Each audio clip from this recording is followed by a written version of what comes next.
Hi friends, അപ്പോൾ നമുക്കൊരു ഔട്ടിങ്ങിന് പോയാലോ. നമ്മളിപ്പോൾ നിൽക്കുന്നത് കൊട്ടിയത്തുള്ള ഡ്രീംസ് മോളിലാണ്. ചുമ്മാ ചുറ്റിക്കറങ്ങാൻ വേണ്ടി വന്നതാണ്. അപ്പം നമ്മൾ ലുലുവിൽ കയറി, ലുലു ഹൈപ്പർ മാർക്കറ്റിൽ കയറി. ഞാൻ ഫസ്റ്റ് ടൈമാണ് കയറുന്നത്. അതുകൊണ്ട് തന്നെ നല്ല എക്സൈറ്റ്മെൻറ്റ് ഉണ്ടായിരുന്നു. കാരണം ഒരുപാട് സാധനങ്ങൾ കാണാനും കുറച്ച് സാധനങ്ങൾ പർച്ചേസ് ചെയ്യാനും ഒക്കെ ഭയങ്കര എക്സൈറ്റ്മെൻ്റ് ആയിരുന്നു. അങ്ങനെ ഞാൻ കുറച്ച് സ്ട്രോബെറി എടുത്തിട്ടുണ്ടായിരുന്നു.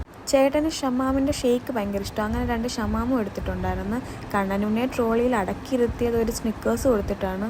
അതുകൊണ്ട് അവനത് തിന്നുകൊണ്ട് അവൻ ഭയങ്കര എൻജോയ്മെൻ്റ് ആയിരുന്നു. കാരണം ഇതിൽ അവന് ഭയങ്കരമായിട്ട് ഇഷ്ടപ്പെട്ടു. അങ്ങനെ നമ്മൾ 2 ബ്രോസ്റ്റഡും ഞാനൊരു ക്രോസൻറ്റും മേടിച്ചിട്ടുണ്ടായിരുന്നു. എനിക്ക് ഭയങ്കരമായിട്ട് ഇഷ്ടപ്പെട്ടായിരുന്നു. ഞാൻ ഇതുവരെ കഴിച്ചതിൽ ഏറ്റവും ബെസ്റ്റ് ക്രോസൻ്റാണ് ഞാൻ കഴിച്ചത്. ബ്രോസ്റ്റഡ് നല്ല ചൂടുണ്ടായിരുന്നു, കാരണം പൊരിച്ച് വെക്കുന്നേ ഉള്ളായിരുന്നു. പക്ഷേ ക്രോസൻറ്റ് കുറച്ച് തണുത്ത് പോയി. ആ ഒരു ഇത് മാറ്റി നിർത്തുവാണെങ്കിൽ അടിപൊളി സാധനമായിരുന്നു. കണ്ണനുണ്ണിയാണെങ്കിൽ ട്രോളിൽ നിന്ന് ഇറങ്ങുന്നേ ഇല്ല, ഭയങ്കര വാശിയായിരുന്നു. പിന്നെ എങ്ങനെയെങ്കിലുമൊക്കെ എടുത്തുകൊണ്ട് പോരുന്നു. അപ്പോൾ ഇന്നത്തെ ഈ കുട്ടി വീഡിയോ ഇഷ്ടപ്പെട്ടെങ്കിൽ ജസ്റ്റ് ലൈക്ക് ചെയ്യുക, ഷെയർ ചെയ്യുക, സബ്സ്ക്രൈബ് ചെയ്യുക. ടാറ്റാ.